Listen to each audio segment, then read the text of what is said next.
public-private partnership didn't, some would suggest that at the time that it didn't bleed into the neighborhoods enough. There were other programs. There were UNAGs, there were community development corporations.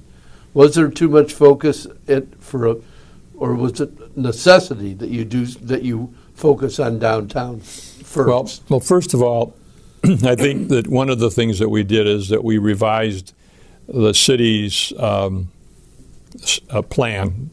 One was done in 49 and one was 59. And what I did is I had Hunter go to town on it. So we did Civic Vision 2000, and we put, he's now in the city. He was, I can't remember his name, but he was a big neighborhood activist. Chris Warren. Yes. Yeah, Chris was a big neighborhood activist for neighborhoods. You remember that?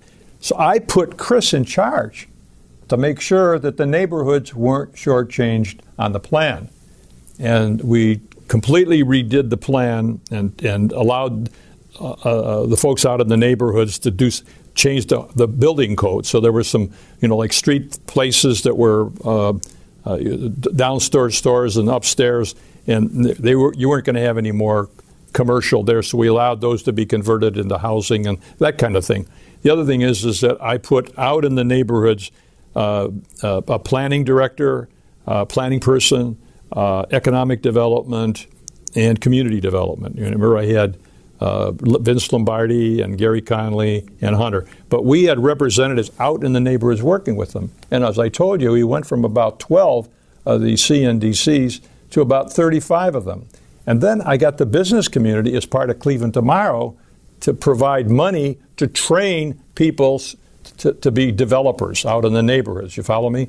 In addition to that, we took block grant money, and people criticized me for it, but I gave each councilman, or with the help of George, we did this, about $150,000 or $200,000 that they could use for street scup painting and that stuff. And people said, well, they were going to, they did a great job with it. So there was a lot of stuff going on in the neighborhoods, and I got out to the neighborhoods. The other thing is that unknown fact, we had the low housing tax credit, housing tax credit.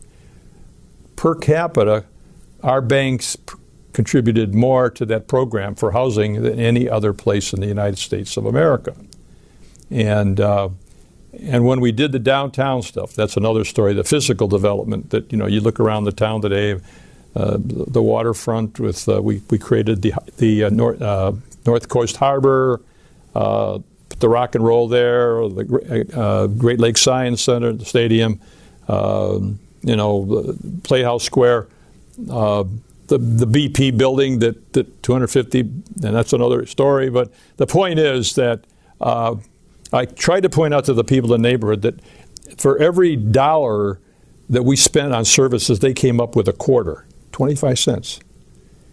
And the rest of it came from the business community and from the commuter tax that we had in the city. So I try to emphasize that all this is important to you because it's going to help keep your costs down. Now, you remember with the last levy we had that we just passed for the school, that it was a miraculous effort. I think you mentioned it in one of your articles.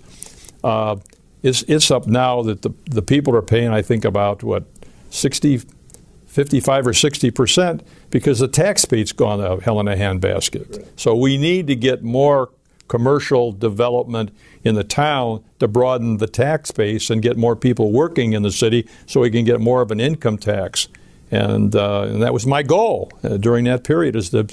And we actually, I think we held our own, on population. I don't remember what it was, but we did a pretty good job of it.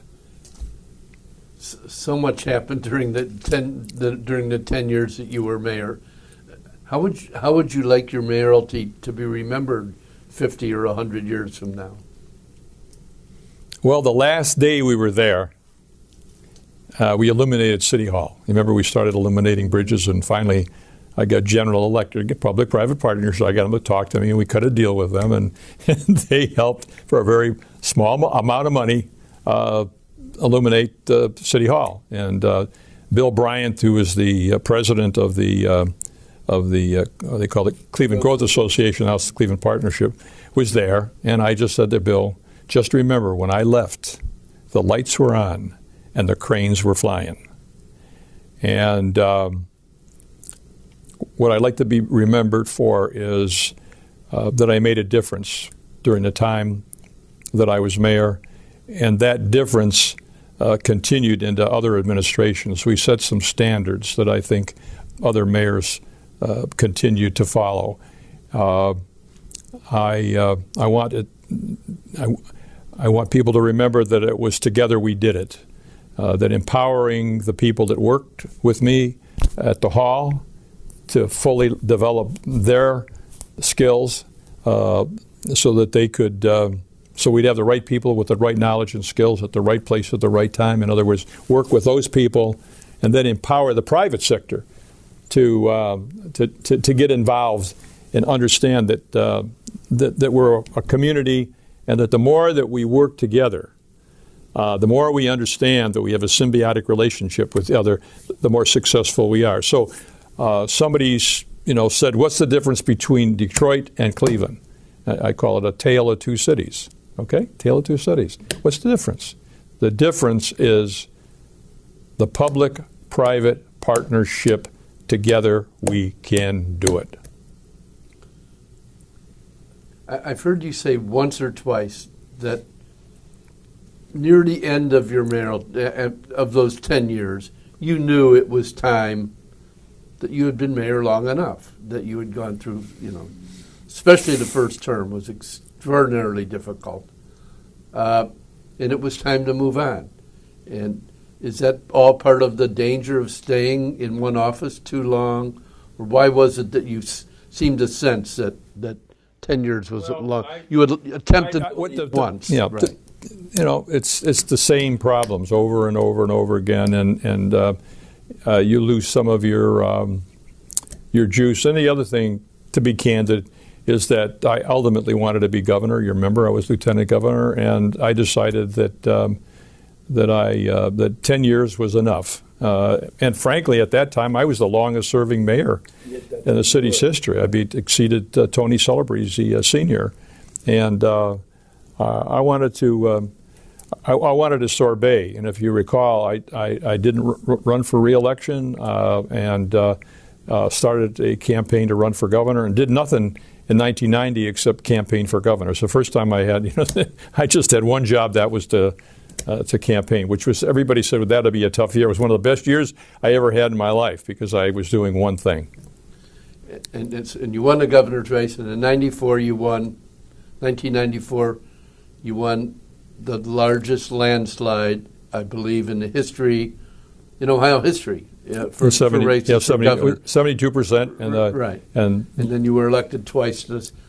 What do you attribute you had this connection with voters that it probably frustrated a lot of your political opponents because it was so very real.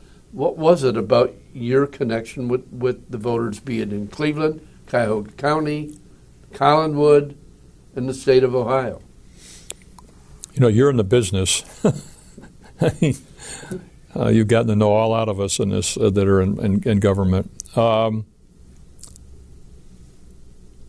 think people, for the most part, feel that I tried to do the right thing, and I tried to follow that conscience that those nuns at Christ the King developed, and my mom. Some people say I'm a little scrupulous, and I have never wanted to be popular, but I wanted to be respected, and I'll never forget, if you read about Abraham Lincoln, that when people asked him what he wanted to be remembered for, he said, I want to be esteemed by the people who put me in office. And so I've tried to just do what I think is right, and I think people. And the other thing I think is that when I got started in this whole business, and by the way, I think it would be. I think I ought to mention one other thing, and I brought the article that you wrote when she died. Is we lost our daughter 2 weeks before the election, And in 1979. In 1979, and I was a very, very ambitious person, and her death changed me and caused me to look at things differently, and so that's all part of it. And you, if I recall, you still have a special day at Molly's school every year, correct? Yeah. In Collinwood? Yeah, we do.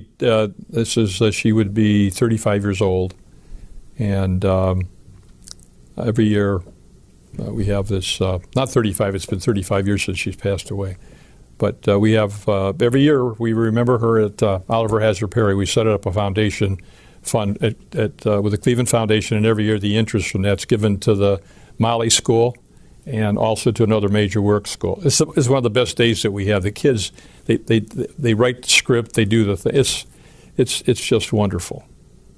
Okay. Well, thank you.